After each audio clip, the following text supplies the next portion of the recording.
Hey guys, आज हम बात करने जा रहे हैं मार्वल के मल्टीवर्स सागा का main winner Kang the conqueror के बारे में। आज मैं आपको बताने जा रहा हूँ 10 ऐसी थिंग्स जो कि आपको पता होनी चाहिए कैंग के बारे में। अगर आप लोग भाई एमसीयू के फैन है या फिर आप लोग मार्वल के फैन है और भाई जो मेन विलन है उसके ही बारे में अगर आपको ये 10 बातें नहीं पता है तो भाई आप कैसे मार्वल के फैन हो यार। तो देखते रहो आज की इस वीडियो को, लेकिन इससे पहले वीडियो को लाइक और चैनल को सब्सक्राइब भी कर देना। दोस्तों, जैसा कि आप लोग को पता है कि अभी एंटमैन का जो ट्रेलर लीक हुआ था उसमें कैंग ने कहा था कि क्या तुम एवेंजर हो, और मैंने इससे पहले बहुत सारे एवेंजर्स को मारा हुआ है। यानी कि कैंग ने एवेंजर्स को मारा हुआ है पास्ट में जाकर के। लेकिन क्या आपको पता है कि कैंग का एक वेरिएंट खुद एक एवेंजर भी है। तो आइए जानते हैं ऐसी इंटरेस्टिंग थिंग्स के बारे में और आइए वीडियो को स्टार्ट करते हैं नंबर 10 से। दोस्तों, कैंग एक टाइम ट्रेवलर है जो कि 30th सेंचुरी से आया हुआ है, यानी कि भाई 30वीं सदी से आया हुआ है। दोस्तों, कैंग एक बहुत ही स्मार्ट और जीनियस गाय है जो कि पास्ट में फ्यूचर में ट्रेवल किया करता है। उसका मन है कि भाई पूरी की पूरी दुनिया पूरे के पूरे मल्टीवर्स पर राज करना। दोस्तों, मार्वल सिनेमैटिक यूनिवर्स में भी टाइम ट्रेवल को इंट्रोड्यूस कर दिया गया है एवेंजर्स एंड गेम में। तो यारो टाइम ट्रेवल अगर इंट्रोड्यूस हो गया तो भाई कैंग का आना तो बनता ही। और यारो जहाँ पर बात आती टाइम ट्रेवलिंग की और वहाँ पर कैंग हो ही ना, तो मतलब ऐसा हो ही नहीं सकता यार। दोस्तों, जैसा कि मैंने आपसे अभी जस्ट बताया कि कैंग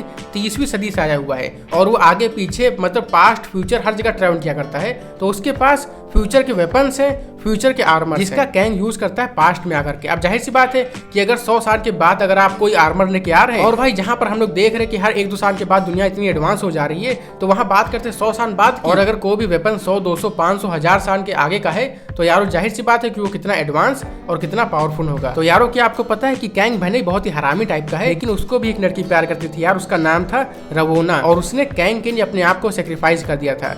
मतलब भाई ट्रू लव। रवोना एक वुमेन थी जो कि आई थी 40 सेंचुरी से, यानी कि 40वीं सेंचुरी से। और भाई मैं हिंदी में इसलिए बताता हूँ कि 14 और 40 में आप लोग कंफ्यूज ना हो जाए। और एक टाइम पर क्या हुआ था कि कैंग और एवेंजर्स में फाइट चल रही थी, तो उसी टाइम पर एवेंजर्स ने कैंग के ऊपर एक विस्फोट किया था, लेकिन भाई कैंग को हटा करके सेक्रीफाइस कर दिया था उसका ट्रू लव रवोना ने। तो अब बात करते हैं नंबर 7 की। तो दोस्तों, कैंग का एक वेरिएंट एंशिएंट इजिप्ट में जाकर के जो उसके पास टेक्नोलॉजी थी, रोबोट वगैरह, उसको लेकर के जाता है पास्ट के टाइम पर। और उस टाइम पर जो पुराने लोग थे उनको दिखाता है कि भाई ये देखो मेरे पास ये सब है। तो वहां पर जो भी लोग होते हैं ना वो देख करके हैरान हो जाते हैं कि भाई इसके पास ये सब क्या है। तो वो कैंग को अपना राजा, अपना भगवान समझ लेते हैं। और कैंग को भी यारो यही तो चाहिए था, मतलब उसको कोई भगवान समझे, राजा समझे, तो वो भी भाई वहीं पर मजे से रहता है। लेकिन कुछ टाइम के बाद वो बोर हो जाता है, फिर सोचता है कि भाई खाली एंशिएंट इजिप्ट में राज करना उतना मजेदार नहीं, तो फिर से चलते फ्यूचर में और जाकर के पूरे यूनिवर्स पे राज करते हैं। इसके बाद बात करते हैं नंबर 6 की। तो भाई कैंग ने अपने बहुत सारे वेरिएंट बनाए थे, मतलब भाई इतने वेरिएंट कि आप गिन भी नहीं सकते। और जैसा कि हम लोग को पता है लोकी सीरीज से कि एक वेरिएंट की वजह से बनती है एक नई टाइमलाइन। तो सोचो भाई कैंग ने कितनी टाइमलाइन बनाई होंगी जहां पर उसने अपने वेरिएंट बनाए थे, वो भी अनगिनत, जिससे कि यारो अगर कोई एक वेरिएंट मर भी जाए तो भाई बहुत सारे वेरिएंट जिंदा रहें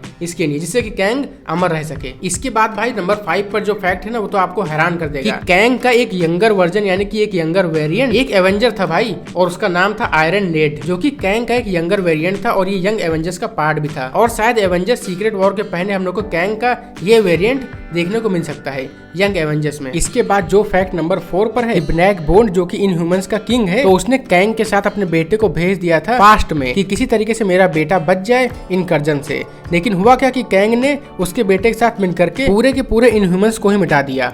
मतलब भाई इतना खतरनाक है ये। इसके बाद बात करते हैं नंबर 3 की, जो कि मेरे ख्याल से फ्यूचर में एमसीयू में हो भी सकता है। दोस्तों, हुआ क्या कि कैंग डायनेस्टी के इवेंट के टाइम पर कैंग ने पूरे के पूरे वाशिंगटन डीसी को डिस्ट्रॉय कर दिया था, मतलब भाई पूरी तरीके से खत्म कर दिया था, ये दिखाने के लिए कि भाई मेरे अंदर भी पावर और स्ट्रेंथ है। और ये इवेंट एवेंजर्स कैंग डायनेस्टी के टाइम पर हो भी सकता है एमसीयू की मूवी में भी। इसके बाद दोस्तों बात करते हैं नंबर 2 की, जो कि भाई कैंग के बारे में आपको पता होनी चाहिए। दोस्तों, आप लोगों ने लोकी सीरीज में जो ही हु रिमेन्स को देखा था ना, वो कैंग का फ्यूचर का वर्जन है और ये चाहता था कि भाई कैंग जो कर रहा है या फिर करने वाला है वो ऐसा ना हो। और इसीलिए वो सिन्वी से कहता भी कि अगर तुमने मेरे को मार दिया तो मेरे से भी कहीं ज्यादा बेकार हरामी वेरिएंट आ जाएगा अगर तुमने मेरे को मार दिया। लेकिन यार सिन्वी है तो लोकी का ही वेरिएंट ना, तो बस उसने कांड कर दिया। अब जो बचा खुचा कांड है वो तो भाई कैंग कर ही देगा। इसके बाद दोस्तों, जो कैंग है वो जब भी कोई युद्ध करता है या फिर कोई भी बैटल करता है तो उस टाइम पर अपने लिए जो सिपाही होते हैं वो फ्यूचर से लेकर आता है, मतलब फ्यूचर के कैरेक्टर को उठा करके लाता है और अपने युद्ध में कहता है जाओ भैया शहीद हो जाओ